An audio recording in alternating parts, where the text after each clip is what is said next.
எல்லாத்துக்கும். இப்போ நம்ம எதை பற்றி பேச போகிறோன்னா, நம்மளுக்கு வந்து இந்த சம்மருக்கு ஆனால் கீரை.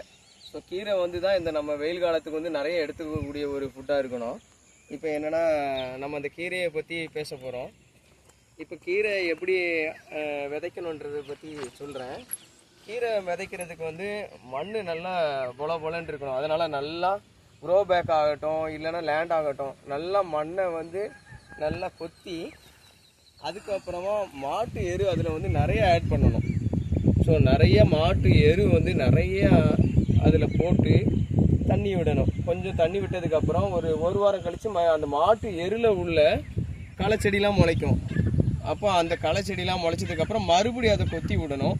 கொத்தி விட்டு மறுபடியும் கீரை விதையை விதைக்கலாம். மறுபடியும் நல்லா கொத்தி விட்டு கீரை விதையை விதைச்சி நீங்கள் ரொம்ப இயற்கையாக நீங்கள் வேகமாக வளர்க்கணும் அப்படின்னா தெளிப்பான் முறையாக வாட்ரு வந்து ஸ்ப்ரே பண்ணணும். நீரை வந்து மேலோட்டமாக தெளிக்கிறது மூலமாக கீரையை வந்து ரொம்ப அழகாக பூச்சி தாக்குதல் இல்லாமல் நம்ம வளர்க்கலாம். ஓகேவா?